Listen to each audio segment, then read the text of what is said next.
continue sur le thème qu'on a apporté la semaine dernière et la semaine d'avant, où on parle vraiment de notre propre identité, de l'identité que nous avons en Christ, mais aussi de l'identité de notre personnalité, de qui nous sommes exactement. Quand un nom, un prénom est donné, il y a une définition, il y a une prophétie qui est mise sur nos vies, il y a quelque chose qui est annoncé sur nous lorsque nous venons à la naissance, lorsque nous venons en naissance dans ce monde.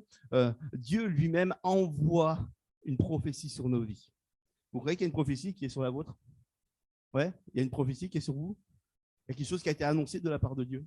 Dieu dit que nous sommes son ouvrage, ayant été créés par son amour, par l'œuvre de ses mains, avec une volonté de nous donner, de vivre des œuvres qu'il a prévues d'avance pour notre vie, à chaque jour, chaque matin, et au quotidien, pour arriver sur une destinée qu'il avait prévue et prédestinée lui. Donc, si je rentre dans sa lignée, si je rentre dans ses plans, si je rentre dans ses objectifs, je vais les atteindre forcément. Mais naturellement, nous sommes éloignés du plan de Dieu, de la volonté de Dieu, et systématiquement, nous ne faisons pas sa volonté. Et donc, ne pas faire sa volonté, c'est ce qu'on appelle le péché, c'est ce qu'on appelle se séparer des plans de Dieu, bien sûr. Mais quand on rentre dans la volonté de Dieu, finalement, on se rend compte que le nom qui nous est donné, celui qui est dans le livre de vie, celui qui, un jour dans le livre, lorsqu'il est parlé dans le livre de l'Apocalypse, la fin des temps, lorsque Jésus revient, lorsque nous nous présentons devant lui, le livre sera ouvert. Et est-ce que mon nom est écrit dans le livre de vie? Est-ce que ton nom est écrit dans le livre de vie? Il y a plutôt intérêt à savoir si vous êtes bien référencé dans le bottin, là.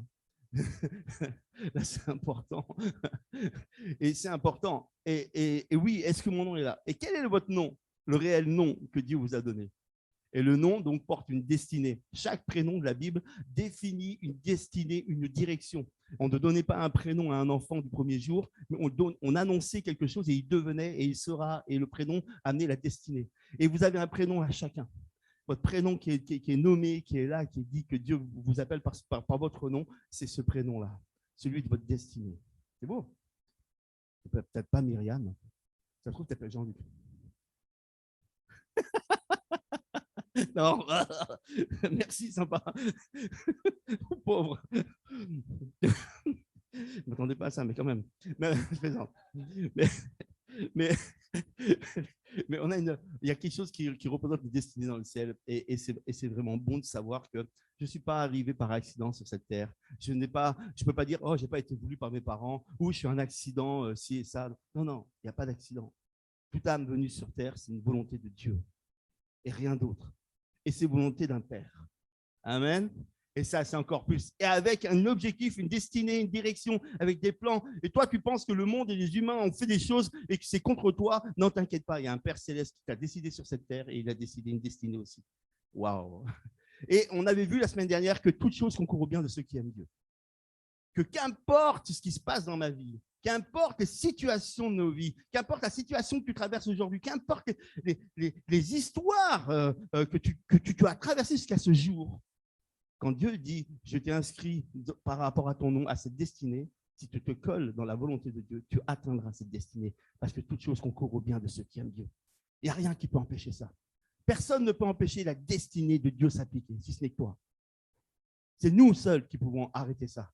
Par notre propre orgueil, croyons que nous pouvons par nous-mêmes gérer toute notre vie. Mais l'humain est humain et l'humain est pécheur.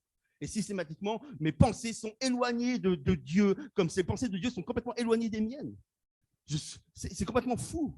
C'est pour ça que la nouvelle naissance m'amène dans le baptême à pouvoir être régénéré, être une nouvelle personne, et puis avoir en moi cette connexion divine, un divin Internet sans interruption qui est le Saint-Esprit. Et mes pensées deviennent des pensées de Dieu parce que l'Esprit de Dieu vit en moi. Jésus disait, je ne ferai que les choses que mon Père me dit de faire. Pourquoi? Parce qu'il avait les pensées du Père en lui. Et nous devons avoir les pensées du Père en nous. Le Père a une destinée pour moi, il veut me dire comment aller, il veut me donner le chemin, il me dire où est la direction, il veut m'inspirer, me donner les bons chemins. Mais si c'est avec mes pensées, je ne les atteindrai pas. C'est carrément pas, c'est pas du tout le même endroit. Parce que moi, je vais regarder ce qui va me satisfaire. Je vais regarder ce qui va être pour moi, mon gain. Alors que Dieu dit, meurs. Et là, tu gagnes. Moi, je dis, je vis, je prends, et je amasse, reçois, prends, vas-y, engrange. Dieu dit, donne, et tu recevras encore. C'est complètement contraire. On n'a pas du tout la même fonction avec Dieu. On parle pas la même, c'est pas la même chose. Et Dieu fonctionne comme ça.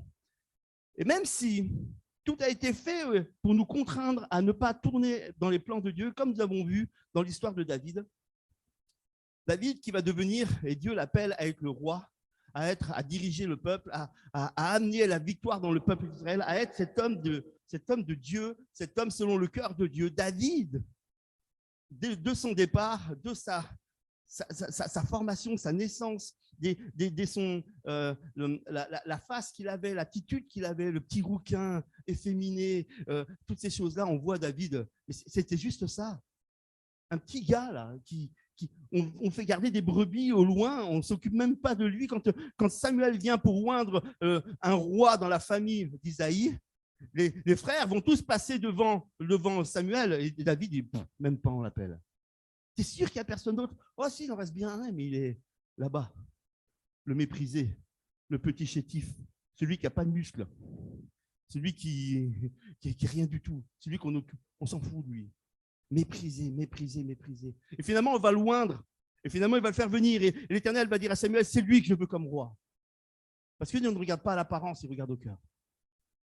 Et peut-être que tu peux regarder ton apparence et tout le monde te juge par ton apparence. Et ici, dans la région, c'est bien un peu ça. Si on n'a pas les marques, si on n'a pas ci, si on n'a pas ça, si on n'a pas les bonnes choses, là, c'est pas trop le top.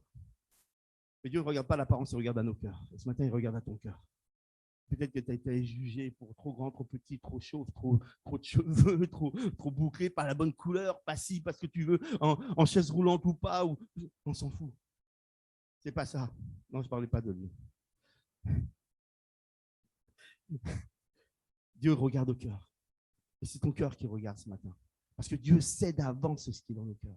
Il le sait ce matin, ce que tu penses de toi-même. Il sait comment tu as été défait par justement le mépris des autres, comment tu as été mis de côté. Et tu te dis, mais moi, est-ce qu'il me reste encore une carte à jouer?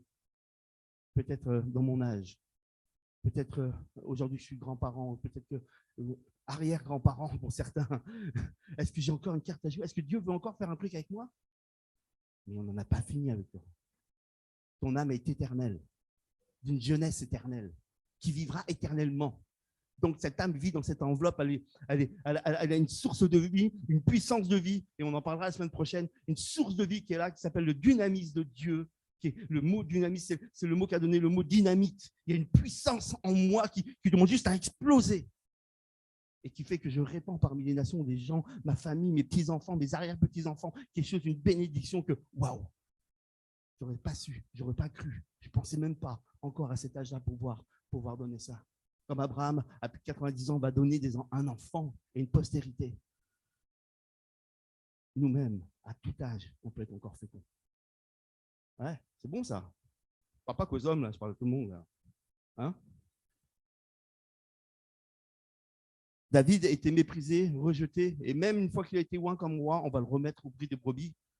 Et lui-même, il va se dire, mais alors, c'est quoi cette mascarade? Dieu m'a dit ça, puis finalement, je suis retourné. Peut-être dimanche dernier, quand j'ai dit, mais non, Dieu sait ce qu'il y a dans ton cœur, et Dieu va te bénir, et Dieu va te donner, et Dieu t'appelle, et Dieu veut faire une œuvre en toi, et Dieu veut t'amener dans ta destinée. Toi, tu es reparti à ta maison, tu es reparti dans ton foyer, tu es reparti dans ton travail, il n'y a rien qui a changé. Mais quand Dieu dit quelque chose, ne se trompe pas.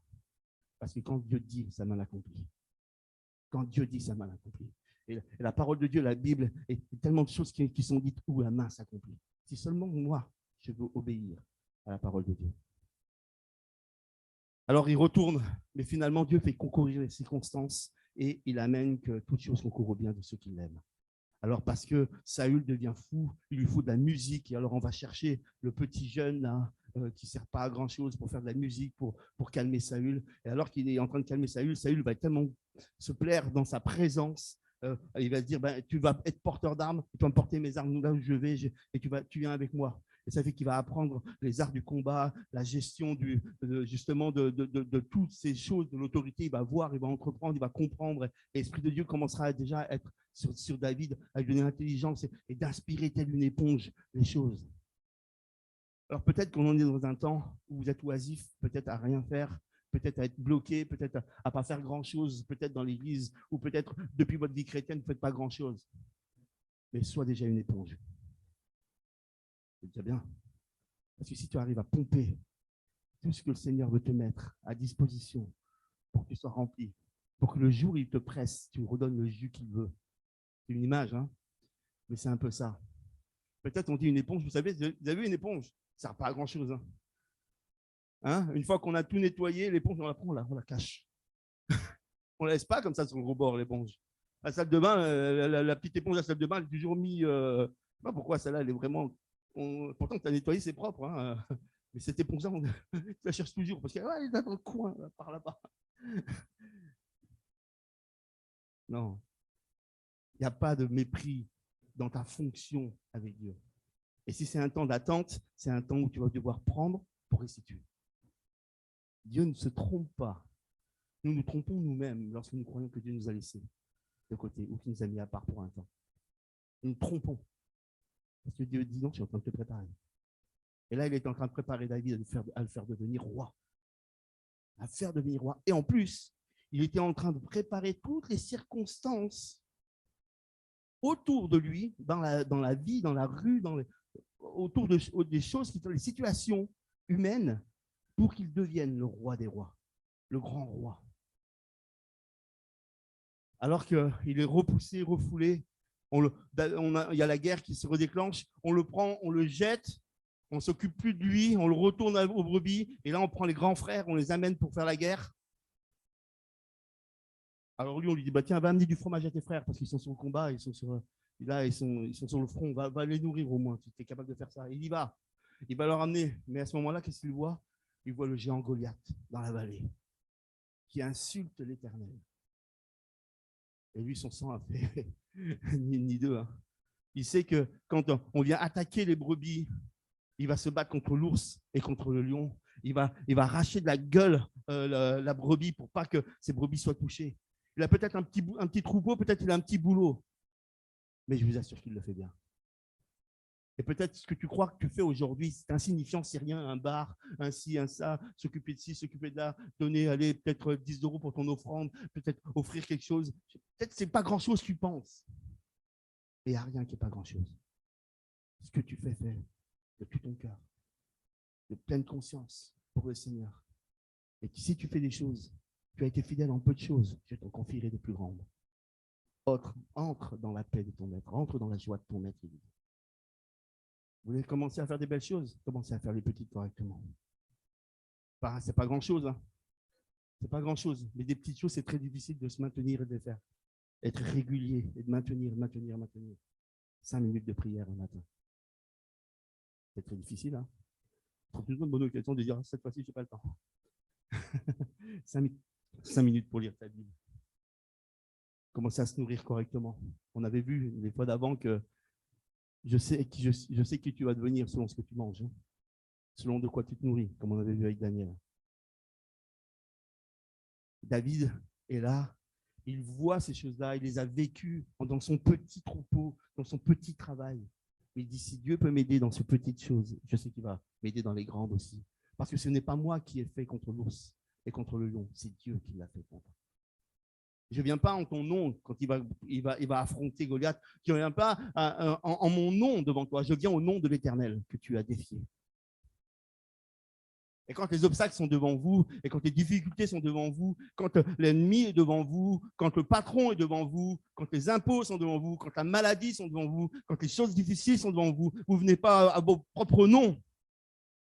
Parce que celui qui a inscrit dans le livre de vie votre prénom, avec la destinée, c'est l'obstacle que vous rencontrez. Et il a mis le moyen de vous en sortir aussi. C'est tout écrit. Parce que toute chose concourt au bien de ceux qui l'aiment. Je n'ai pas à m'inquiéter, moi, à commencer à m'affoler. Le Seigneur savait très bien que dans la barque, les disciples allaient trembler parce qu'ils n'y étaient pas et que la mer commençait à secouer de partout. Il voulait leur apprendre une chose, que ce n'est pas parce que tu t'affoles, parce que la barque est en train de prendre l'eau, que ça va calmer la tempête. Et si tu dis à Jésus de monter, c'est complètement différent. C'est complètement différent. Parce que c'est lui qui est le maître des éléments et du monde. C'est lui qui est le maître du plus petit au plus grand. C'est lui qui domine. Et nous, on est là toujours à chercher comment je vais faire. Viens dans la présence de Dieu, dépose ton fardeau et laisse faire Dieu. Obéis à sa parole simplement et laisse faire Dieu. C'est lui seul qui va opérer, qui va faire. Alors David va affronter Goliath. Il dit, tu as insulté l'Éternel, mais aujourd'hui, c'est les oiseaux du ciel qui vont manger ton corps et je vais te couper la tête en deux. C'est ce qui va se passer. Avec une fronde. Une fronde. Je suis un chien pour que tu viennes vers moi avec la fronde, il lui dit Goliath. Non, un chien, c'est trop petit, c'est peut-être dur à toucher. Toi, tu es tellement gros, tellement large que je suis sûr que je ne vais pas te couper. Certains vont dire, il est tellement gros, tellement large, tellement haut, tellement difficile, ce géant, que je m'enfuis. David va dire, il est tellement haut, tellement grand, tellement large que je ne peux pas le louper. Deux visions différentes hein, pour le combat. David, finalement, grâce à cet exploit, va remporter devant... Donc, cette situation a été créée de Dieu pour le mettre en évidence et le faire émerger du peuple. Ça veut dire que Dieu va vous faire émerger aussi. À un moment donné, vous êtes la personne qu'il faut, la personne qu'il fallait, la personne au bon moment, la personne que Dieu, la personne dans cette entreprise, la personne pour... Il y a quelque chose qui émerge obligatoirement parce que Dieu veut que vous soyez la tête et non la queue. C'est la Bible qui le dit. Dieu veut nous mettre là, dans ces choses-là.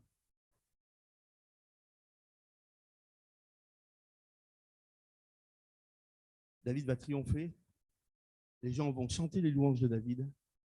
C'est extraordinaire, cette victoire qui s'est passée. C'est complètement waouh. Et David va commencer à rentrer dans le palais. Et dans le palais, il va, dans 1 Samuel 18, de 1 à 4, il va rencontrer une personne que Dieu avait prévue, qui va croire en lui. C'est Jonathan. Jonathan, c'est le fils du roi Saül, le fils du roi déchu, celui que David va prendre la place. C'est son fils. Il a été formé depuis son plus jeune âge pour être à la succession de son père, Jonathan. Vous imaginez? Le gars, là, il est formé pour être à la succession de son père. Et c'est un excellent guerrier. Il connaît les arts du combat formidablement.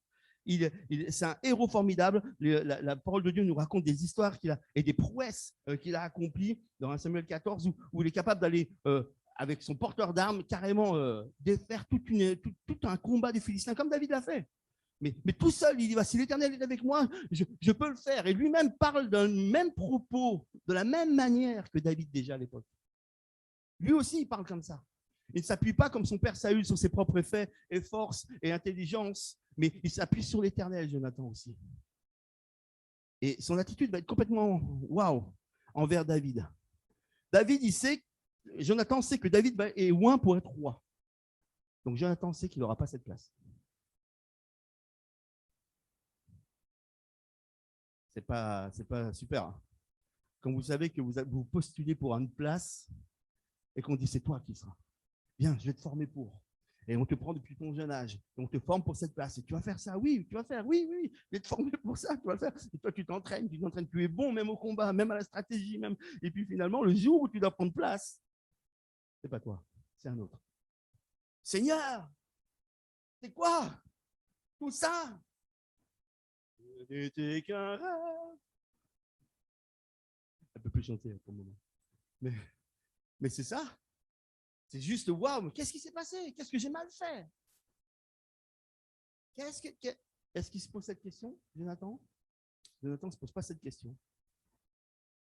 Jonathan va aller voir David et va appliquer quelque chose de biblique et qui est énorme. C'est un secret, je vais vous le donner ce matin. Partirez avec. Et quand vous l'appliquerez dans votre vie, vous dites, c'est Jean-Luc qui me l'avait dit. Et c'est Seigneur qui m'a dit, qui vous l'a dit, qui vous l'a dit, qui vous l'a dit. D'accord? C'est un secret, c'est dans Lévitique 19-18. Est-ce que vous lisez des fois le livre de Lévitique? Ouais? Ça, c'est faillot. C'est rare. Hein, c'est rare. Je présente. Tu seras exonéré d'offrande. C'est pas vrai. Mais lire le Lévitique, c'est compliqué pour certains, parce qu'il faut comprendre aussi la loi des Lévites et toute l'application. Donc, c'est très bon à lire, mais ça prend de la connaissance, quand même, un petit peu, pour pouvoir comprendre ça. Et il y a une loi dans le Lévitique 19-18, c'est un secret pour chacun de nous. Et c'est ce qu'a appliqué Jonathan. Vous voulez le savoir? Vous êtes sûr? Mais dès que je vais vous le dire, vous êtes obligé de le faire. C'est bon? Attention. Tu aimeras ton prochain comme toi-même.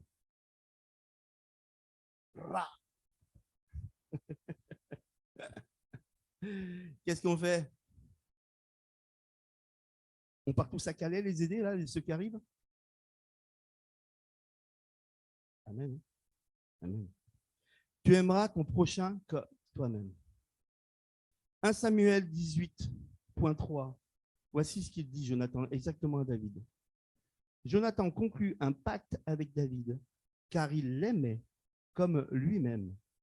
Dès lors, l'âme de Jonathan fut attachée à l'âme de David, et Jonathan l'aima comme son âme. Imaginez? Lui qui devait être roi, il va aimer l'autre comme lui-même, comme son propre âme. Il va s'attacher à lui comme ça. Waouh! C'est beau. Est-ce que vous aimez quelqu'un comme ça? Les hommes disent oui, moi, ma femme. Les hommes disent oui, moi, ma femme. Les gars, je vous donne un point là. Vous faites oui, ma femme. Allez-y, usez de. Je vous donne. Ouais, t'as vu un peu? Non, mais parce que je ne les ai pas réveillés assez fort. Là. C'est pour ça. Ils étaient endormis déjà là.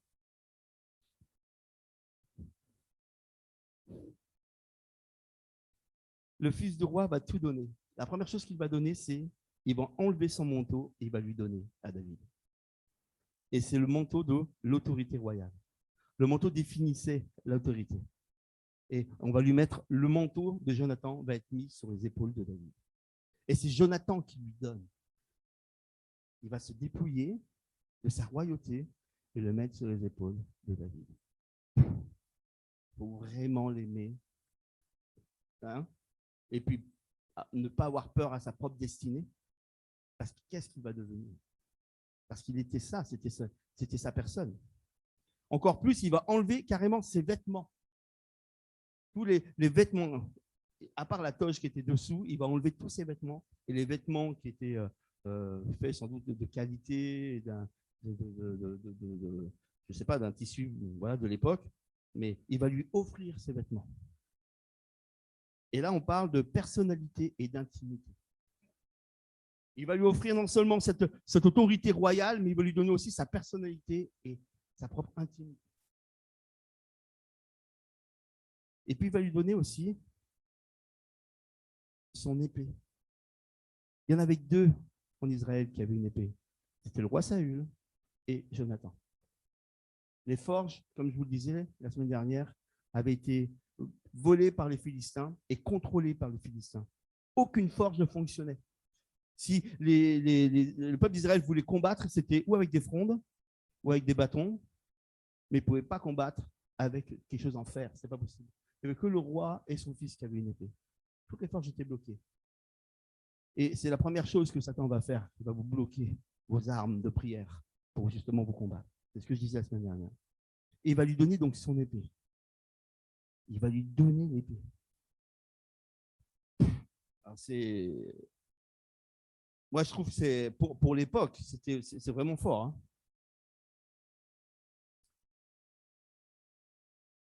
Il va lui donner aussi son arc et ses flèches. C'est juste fou de se dépouiller autant pour tout donner à David. L'épée est l'arme par laquelle, dans la parole de Dieu, l'Éternel délivre. L'épée à double tranchant. La Bible, la parole de Dieu est appelée l'épée à double tranchant. C'est cette épée-là. Et le parallèle, il est vite compris. Qu'il nous faut pour chacun de nous avoir cette épée. Il faut pouvoir recevoir de quelqu'un cette chose-là pour pouvoir après nous-mêmes combattre.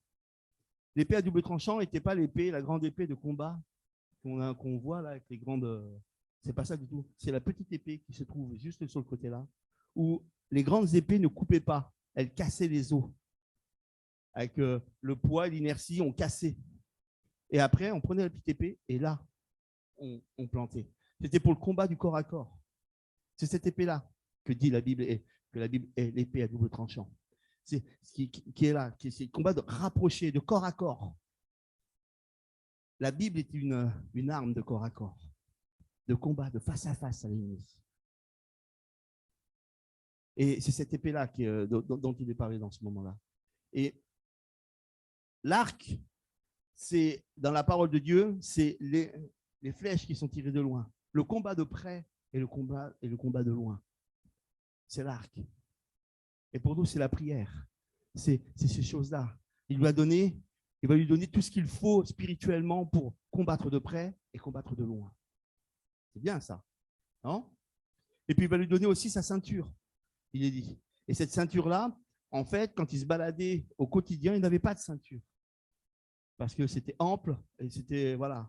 Mais quand il devait courir, il fallait lever la robe, là, attacher la ceinture pour pouvoir courir, pour lever et pas se prendre les pieds dedans. Et ça, c'était pour le combat. C'était ceindre ses reins pour le combat. Et ça aussi, la parole de Dieu nous dit de ceindre nos reins pour le combat, pour pouvoir être véloce dans tous nos combats, dans tout ce que nous vivons. C'est quand même un exemple formidable de voir ça. Comment un gars privé de sa destinée va réussir à prendre tout ce qu'il a et le donner à un autre pour que la volonté de Dieu se fasse. Aimer son prochain comme soi. Regardez la personne qui est derrière vous, ou les personnes que vous allez croiser tout à l'heure en sortant. Qu'est-ce que vous êtes capable de leur donner de vous-même pour qu'elles soient plus élevées?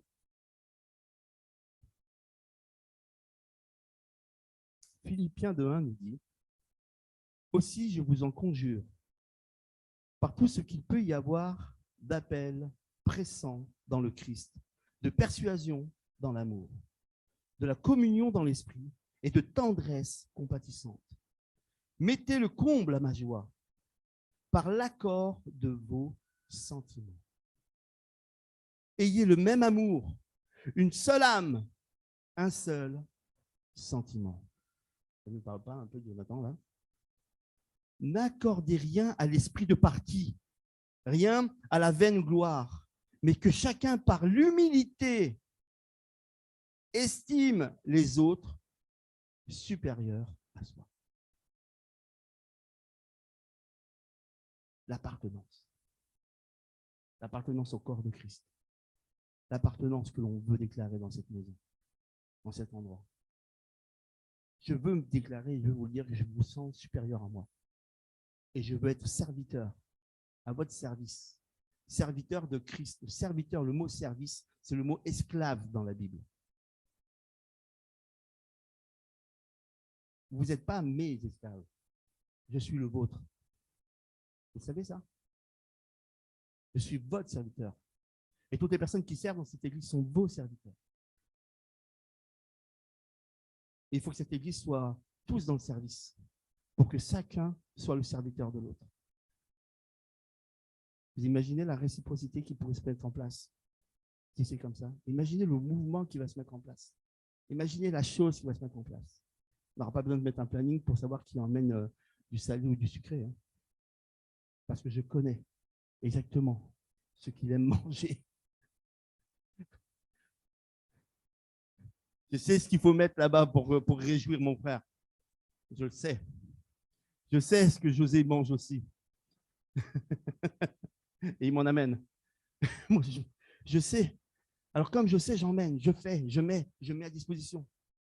Mais je suis au courant aussi de ce qu'il vit. Alors, quand il est triste, je suis attristé. Parce que nous avons le même esprit et le même âme. Alors, je vais m'approcher de lui, je vais prier avec lui. Je vais prendre du temps avec lui. Et parce qu'il est dans le manque, alors je vais combler. Et quand j'étais dans le manque, il a comblé. Quand j'étais dans la défaite, il m'a supporté. Et c'est le fait d'être les uns pour les autres, un vrai corps. Une vraie fonction. D'âme à âme. Aimer son prochain comme soi-même. Et là, il nous est parlé de s'aimer au-delà de tout. De se servir au-delà de tout. De considérer Myriam au-delà. D'aimer chacune de nos personnes au-delà. Au-delà, qu'est-ce que tu es prêt à faire? Il n'y a pas plus grand amour que donner sa vie pour son frère, pour sa sœur. Jean 3,16, car Dieu a tant aimé le monde qu'il a donné son Fils pour nous. Et 1 Jean 3,16, il n'y a pas plus grand amour que de donner sa vie pour les autres. Marrant, la réciprocité de... Ça, c'est ce qu'il faut. C'est ce qui fait l'appartenance. Pourquoi nous sommes un corps? Pourquoi nous sommes une église? Pourquoi nous sommes ici sur le Golfe Saint-Tropez? Pourquoi nous devons être là à nous serrer les coudes? Pourquoi nous devons être là pour exister? Pourquoi nous devons être là pour que Catherine puisse venir nous rencontrer, pour que d'autres personnes puissent arriver, pour que là, Seigneur, où puis-je aller? Où? Comment te rencontrer? Où? Il y a un endroit, il y a un lieu, il y a un sanctuaire où tu vas venir me voir, me rencontrer. Et il y a un peuple, et il y a un corps. Il leur manquait ce membre et tu l'as.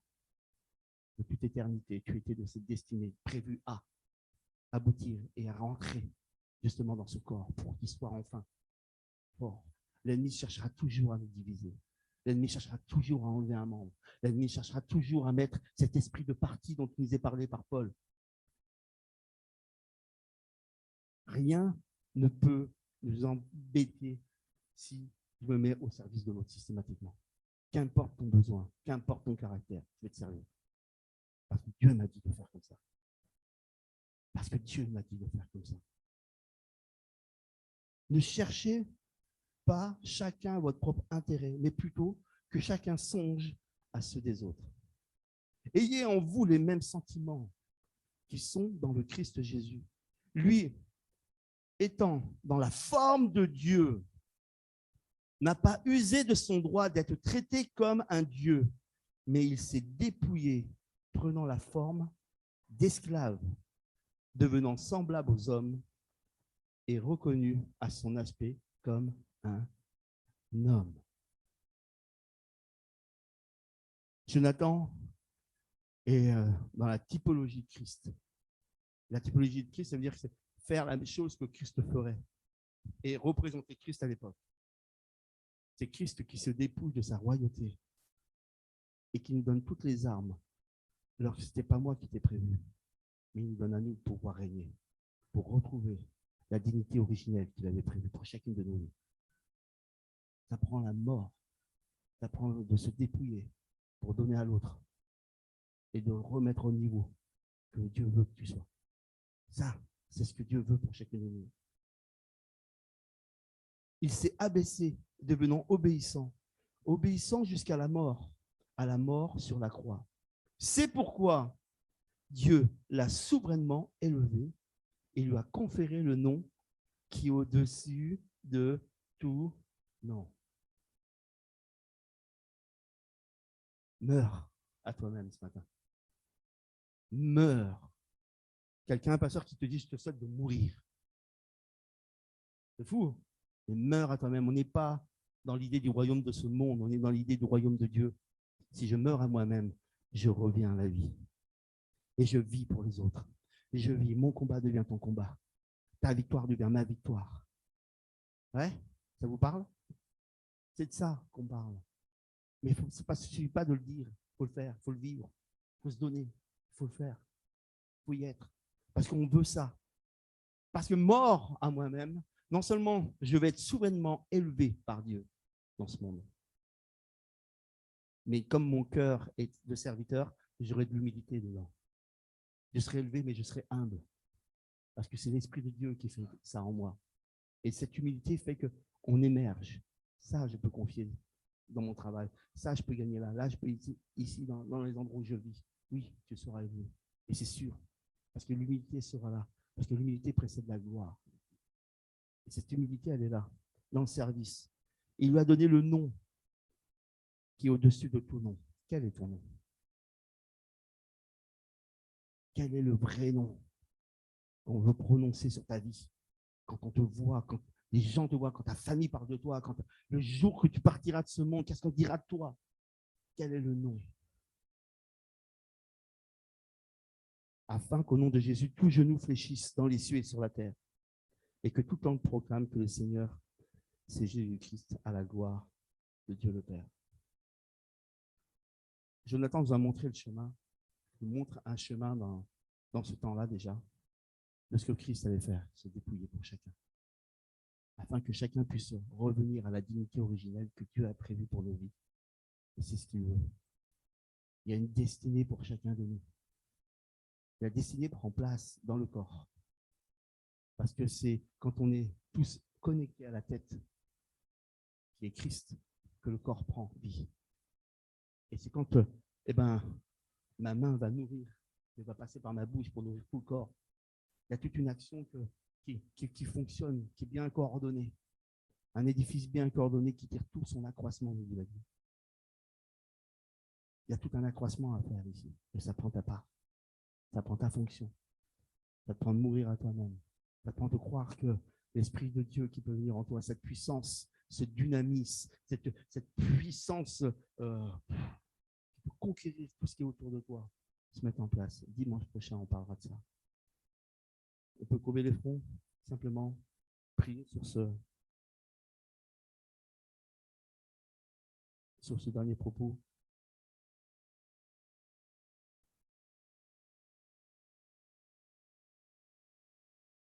Seigneur, on chantait ce chant tout à l'heure, Seigneur, me voici. Tu as tout donné pour que j'aie la vie. Pour mon cœur tout entier, Seigneur, me voici. Connaissons ces paroles, nous connaissons cette mélodie, Seigneur. Et nous voulons vivre au-delà de chanter. Nous voulons vraiment le vivre, Seigneur. Et ce matin, Seigneur, je t'appelle à nous aider à nous soumettre à ta volonté, à tes plans, à ta direction, à ce que tu as décidé. Nous ne voulons pas nous louper de destinée, nous ne voulons pas nous louper de destination. Nous voulons, Seigneur mon Dieu, juste vivre ce que tu as prévu pour chacun. Et moi, je veux me dépouiller ce matin, Seigneur. Qu'ai-je à donner, qu'ai-je à offrir encore? Je donnerai encore. Je donnerai. Aide-moi à aimer comme moi-même. Aide-moi à être âme à âme. Aide-moi à être cœur à cœur, esprit à esprit. Aide-moi d'être comme cet exemple de Jonathan, espérant la gloire et finalement vouloir la tienne de gloire. C'est ça, Seigneur mon Dieu, notre victoire. De voir toi à l'œuvre. Seigneur, tu vois nos vies, tu vois nos cœurs, tu vois nos blessures, tu vois nos combats. Tu connais toutes choses de nous. Et tu viens nous combler ce matin. Tu viens nous remplir ce matin. Tu viens nous changer nos attitudes pour nous faire monter dans tes altitudes, Seigneur.